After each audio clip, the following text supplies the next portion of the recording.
नमस्कार, मैं हूं अतुल चौरसिया। आपका खर्चा आपकी चर्चा हफ्ता दर हफ्ता हम एक बार फिर से लेकर आए हैं न्यूज़ लॉन्ड्री का हिंदी पॉडकास्ट एनएल चर्चा।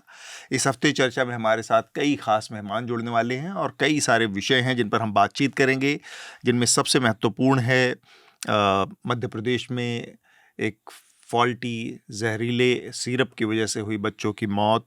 इसके अलावा गजा में लंबे समय तक चली लड़ाई के बाद एक शांति प्रस्ताव पर सहमति बनी है, देखते हैं ये कितना कारगर होती है। इसके अलावा chief justice of India B R Gavai के ऊपर उनकी कोर्ट में जूता फेंक दिया एक शख्स ने, कहा जा रहा है कि वो भी एक वकील था।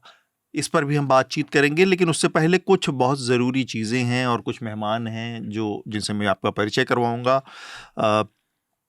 इस चर्चा में। मेरे साथ ऑनलाइन हमसे जुड़ रहे हैं शब्बीर अहमद। शब्बीर हमारी सहयोगी मीडिया संस्था है द न्यूज़ मिनट, उसके सीनियर न्यूज़ एडिटर हैं। शब्बीर, बहुत बहुत स्वागत। धन्यवाद। मेरे साथ थोड़ी देर में हमारे एक और सीनियर जर्नलिस्ट साथी प्रकाश केरे जुड़ने वाले हैं और गज़ा की बात हुई, अंतर्राष्ट्रीय मामलों पर उनकी पकड़ है। आप लोगों ने चर्चा में उन्हें पहली बार भी सुना है, पहले भी कई बार सुना है।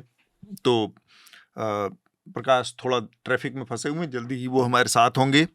और साथ में हमसे जुड़ेंगे दिशा वाडकर। दिशा वाडकर सुप्रीम कोर्ट की वकील हैं। तो ये हमारा पैनल है और यहाँ मेरे साथी शार्दुल स्टूडियो में हैं। बहुत बहुत स्वागत शार्दुल आपका भी। हेलो। एक बार ये पैनल कंप्लीट होगा तब तक बहुत ज़रूरी कुछ जो जानकारियाँ हैं वो मैं आपको दे दूँ।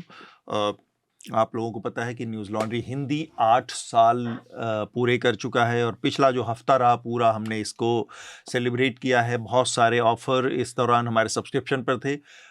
8 साल का मौका जब आया तो हमने इस मौके को थोड़ा सा यादगार बनाने के लिए न्यूज़ लॉन्ड्री के जो सारे सब्सक्रिप्शन के ऑफ़र हैं उस पर 20% छूट का अनाउंसमेंट किया था। ये छूट अभी 12 तारीख तक 12 अक्टूबर तक जारी रहेगी, यानी अभी भी इसमें 2 दिन बाकी है। तो अगर आपने अभी तक इसका फ़ायदा नहीं उठाया तो आप उसका फ़ायदा उठा सकते हैं।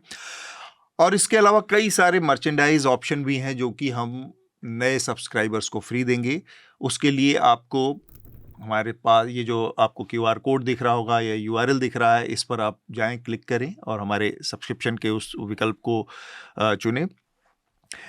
इसके अलावा एक और काम हमने किया है इस मौके को थोड़ा और इंटरेस्टिंग, थोड़ा और दिलचस्प बनाने के लिए, और वो है 8 साल का जो ये सफ़र है इसमें बहुत सारे हमारे सब्सक्राइबर, बहुत सारे शुभचिंतक, तमाम लोग जुड़े न्यूज़ लॉन्ड्री को, जिन्होंने सब्सक्राइब किया। और बहुत छोटी से 2 लोगों से हम लोगों ने जब शुरू किया था हिंदी की टीम को, तो बहुत सारे लोग मिले जिन्होंने सब्सक्राइब किया, समर्थन दिया। और ये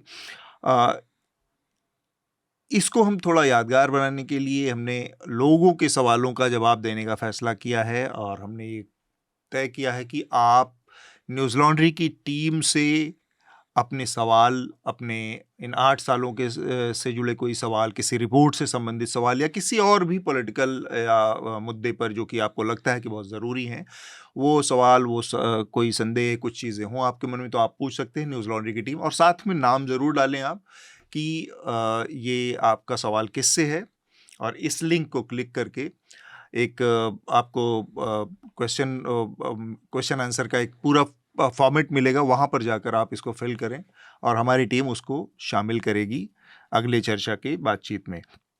शार्दुल, जो हेडलाइंस हैं उन पर आप जाएं, उससे पहले एक और हमारा नया एनएल सेना प्रोजेक्ट जो है वो बिहार इलेक्शन से जुड़ा है। और जल्द ही हमारे साथी बसंत कुमार, मैं भी, और इसके अलावा श्रीनिवासन जैन बिहार के दौरे पर होंगे। बिहार से वो तमाम खबरें, वो तमाम रिपोर्ट्स लाएंगे जो बिहार की जनता के मिजाज को आपके सामने रखेगी, उसकी सोच को आपके सामने रखेगी। क्या राजनीतिक हालात है वहाँ पर, किस तरफ हवा बह रही, खासकर एसआईआर के बाद क्या कुछ बदला है वहाँ के राजनीतिक सियासी तापमान में, उन सब को देखने के, परखने की कोशिश करेंगे। और हमारी कोशिश होगी कि हम जनता के तमाम मुद्दों को यहाँ से आपके सामने रखें। तो हमारे इस एनएल सेना प्रोजेक्ट को पूरा करने में हमारी मदद करें जल्द से जल्द। और इस बीच में हमारे साथ प्रकाश केरे जुड़ चुके हैं, प्रभात खबर के सीनियर जर्नलिस्ट रहे हैं, दिल्ली में उसका प्रतिनिधित्व करते हैं। और एक और छोटी सी जानकारी, डंकापति का मग आ चुका है और ये जो हमारे नए सब्सक्राइबर हैं जो कि 8 साल का स्पेशल ऑफर जिनके लिए है उनके लिए ये स्पेशल कप है डंकापति पहली बार। आप न्यूज़ लॉन्ड्री के मर्चेंडाइज सेक्शन से भी इसको खरीद सकते हैं। बाकी सब्सक्रिप्शन के साथ तो ये मिलेगा ही जिन लोगों को, जो लोग इसके लिए होंगे। तो हमारी जो बातचीत है उसका पहला जो हिस्सा है जिसका जिक्र शुरुआत में हमने किया वो है मध्य प्रदेश और राजस्थान के कई हिस्सों में जहरीली कफ सिरप के सेवन से बच्चों की हुई मौत। अब तक जो ताज़ा खबर आई है दैनिक भास्कर के मुताबिक 25 बच्चों की मौत हो चुकी है। तो हमारे साथ शबीर हैं। शबीर, ये जो पूरा इशू हुआ इसके बाद आपकी स्टोरी से एक आइडिया मिला कि जिस स्थिति में, जिस हालत में ये कंपनी थी जहाँ से रन हो रही थी, वो बहुत पहले हमारे लिए खतरे की घंटी बज जानी चाहिए थी, लेकिन लगातार उसको नज़रअंदाज किया गया। और हमारे यहाँ किसी चीज़ पर आंख तब खुलती है जब कुछ लोग जान दे देते हैं। अतुल, आपने सही बताया। जब तक लोगों की जान नहीं जाती हमारी सरकार कुछ नहीं करती। स्थिति तो यही है। जब एक घटना हो एक घटना होती है उसके बाद गवर्नमेंट का रिएक्शन इतना तेज होता है कि आप समझ लो स्पेशल टीम्स फॉर्म करते हैं, स्पेशल टीम्स इंस्पेक्शन पे जाते हैं और किसी को अरेस्ट करते हैं, किसी को सस्पेंड करते हैं। एक घटना होने के बाद ये सब होता है। लेकिन ये घटना को कैसे प्रिवेंट करें, यही तो सरकार की सोच होना चाहिए, यही तो एडमिनिस्ट्रेशन की सोच होना चाहिए। इसमें तो ये जो कंपनी की बात जब हम कर रहे हैं, श्री सेन फार्मा, जब मैं ये रिपोर्ट देखा था, जो इंस्पेक्शन रिपोर्ट हमारे पास आई थी, प्रतीक और मैं बात कर रहे थे, तो ये रिपोर्ट के कंटेंट्स जो है हमने देखे थे। इस कंपनी में जो इंस्पेक्शन किया, जो फर्स्ट टाइम इंस्पेक्शन हो रहा है इस कंपनी का, एक घटना के बाद इस कंपनी का इंस्पेक्शन हो रहा है, और वो इंस्पेक्शन में इस कंपनी में 364 वायलेशंस, जो drug inspector, senior drug inspector है, ऑन द स्पॉट इंस्पेक्शन किया, उन्होंने नोट किया है 364। वाह। और ये 364 वायलेशंस क्या है? देखो, ये सब बहुत बेसिक वायलेशंस है। लाइक फॉर एग्जांपल, इस कंपनी में वाटर सिस्टम नहीं है, इस कंपनी में क्वालिफाइड पर्सनल नहीं है काम के लिए। जो भी स्टाफ मेंबर्स हैं वो अनक्वालिफाइड पीपल हैं। इस कंपनी में सूटेबल इक्विपमेंट नहीं है। इस कंपनी में जितने भी अप्रूव्ड प्रोसीजर्स हैं दवाई बनाने का, वो प्रोसीजर कोई फॉलो नहीं करता। और इस कंपनी में जो भी मटेरियल है दवाई बनाने के लिए, वो मटेरियल सही मटेरियल नहीं है। वो मटेरियल वो जो गुड मैन्युफैक्चरिंग प्रैक्टिसेस बोलते हैं ना, जो सही तरह से बनाने के मटेरियल्स हैं, उसके तहत वो मटेरियल्स नहीं है। तो वो कंपनी का जो तरीका है, इट्स नॉट हाइजीनिक प्लेस। और जब मैं वो कंपनी को देखा था, तो मैं सोच रहा हूं कि ये क्या दवाई बनाने की कंपनी है या कोई वर्कशॉप है ना। मुझे ये लग रहा है कि ये कंपनी कैसे चल रही थी, ये कंपनी मुझे लग रहा है भगवान भरोसे चल रही थी। तो दिशा वाडकर हमारे साथ जुड़ गई हैं, सुप्रीम कोर्ट के एडवोकेट हैं, और आपको पता है हम एक सुप्रीम कोर्ट में सीजीआई के साथ जो घटना उस पर भी बात करने वाले हैं, लेकिन हम इस बातचीत को जारी रखेंगे। शार्दुल, दिसंबर 2019 से जनवरी 2020 के बीच जम्मू कश्मीर में 12 बच्चे मरे थे, और ये सब वही डीईजी, जो ये डाईइथाइलिन ग्लाइकॉल जो मिला रहे थे कफ सिरप में, इन्हीं की वजह से सारी मौतें हुई थी। और आपको याद है हमने चर्चा में डिस्कस भी किया था, मुझे याद है गाम्बिया वाला कई बार आया था क्योंकि WHO स्टेटमेंट दे रहा था। लेकिन टर्शरी लेवल पर थोड़ा सा सवाल जवाब हुए, कुछ नहीं हुआ।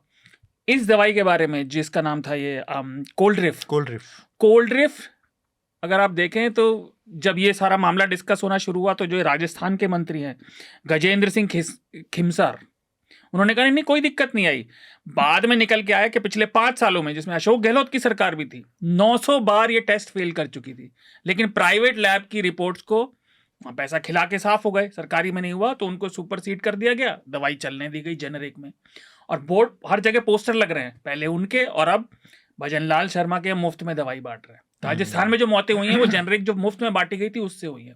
तो हमारी सरकारें लोगों के मरने पे भी नहीं जागती, जब उन्हें लगता कुर्सी खतरे में है तब जागती। कई सालों से एक नई प्रैक्टिस आ रही है, वो ये है कि अगर आप महीने में 2 लाख 5 लाख रुपए तक की अगर कोई दवा बेच देते हैं पैरासीटामोल जेनरिक में ही, तो आप किसी कंपनी से जो प्रोड्यूसर है उसके साथ आप टाई अप कर सकते हैं और वो आपके नाम पे, आपके ब्रांड पे वो मैन्युफैक्चर कर लेगा, लेकिन उस पर आपके हॉस्पिटल का या आपकी कंपनी कोई है, आप उस पर अपना ठप्पा लगा लें और आप उसको बेचें, चाहे अपने अस्पताल में बेचें, चाहे बाकी जुगाड़ तंत्र से जो भी है, किसी भी फ्रेंचाइजी हाँ। दुनिया भर के। दूसरा एक प्रैक्टिस है जो आपने कहा कि छोटे शहरों में पार्टिकुलरली, कि जैसे विटामिन, ये नॉर्मल चीज है और खूब चलता है। उसमें क्या हो रहा है, और अगेन ये भी पुरानी प्रैक्टिस है, मतलब कई सालों से ये चीज चल रही है कि छोटी छोटी कंपनियां हैं कहीं भी, और खासकर उत्तर भारत में भी है, जो पता नहीं उनका लाइसेंस किस तरीके का है, वो उनका प्रोडक्ट कैसा है।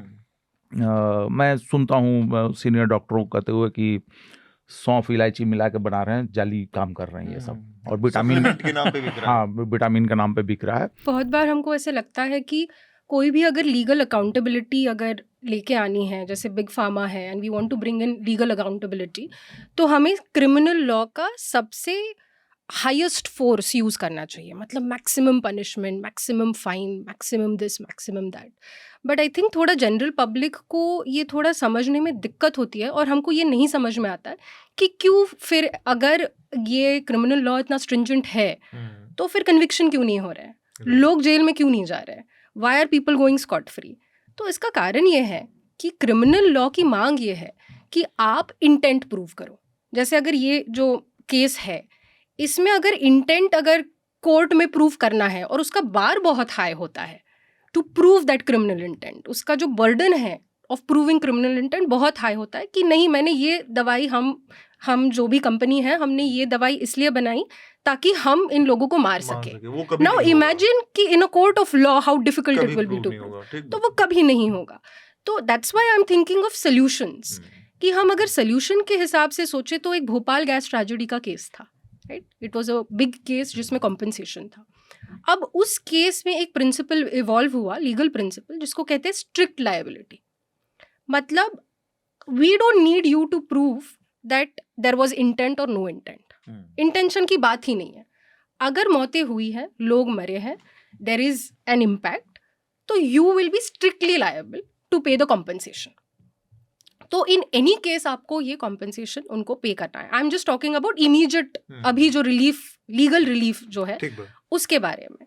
तो मुझे ऐसे लगता है, जैसे कह रहे थे कि जो रूल्स इवॉल्व होने चाहिए इन चीज़ों के, तो वो रूल्स में ये एक इंश्योर करने की ज़रूरत है कि बस क्रिमिनल लॉ पे फोकस ना हो, बट जो सिविल रेमेडीज़ है, जो इमीडिएट सिविल रेमेडीज़ है, उस पर भी फोकस। क्योंकि अभी ये जो फैमिलीज़ है जो मरी है, उनका क्या, वो भी तो एक बात है कि उनको क्या रेमेडीज मिलेगी, इसमें क्या कॉम्पनसेशन मिलेगी। तो हम अपने अगले विषय की तरफ बढ़ें। वो है जो हमारे चीफ जस्टिस ऑफ इंडिया हैं BR गवई साहब, उनके ऊपर जो हमला हुआ उनकी कोर्ट में, उस पर हम बातचीत करेंगे। और मेरा पहला ऑब्जर्वेशन यही था कि अगर वो ये इनकी जगह कोई ब्राह्मण चीफ जस्टिस होता तो ये घटना ना होती।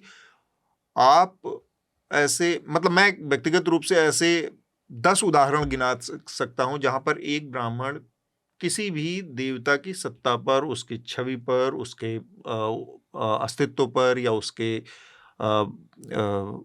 योग्यताओं के ऊपर सवाल उठा सकता है। लेकिन ये एक्सेप्टेड नॉर्म है सोसाइटी में, जो मैंने कहा कि वो अवचेतन में एकदम से रहता है। वो एक्सेप्टेड नॉर्म है कि ब्राह्मण तो ये कर सकता है, उसको अधिकार है, दूसरा कोई नहीं कर सकता।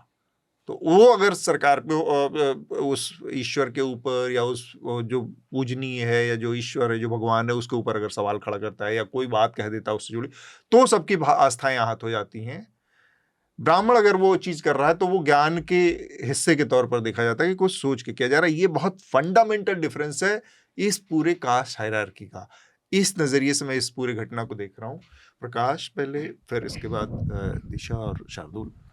देखिए, मुझे जो इस पूरे प्रकरण में जो चीज़ सबसे बुरी लगी, ये सब तो है ही है, जातिगत पूर्वाग्रह हैं, या वो बुजुर्ग आदमी जो है पता नहीं उनको कितनी तितकी लगी धर्म के नाम पे कि इतना बड़ा एक्शन करने पहुंच गए।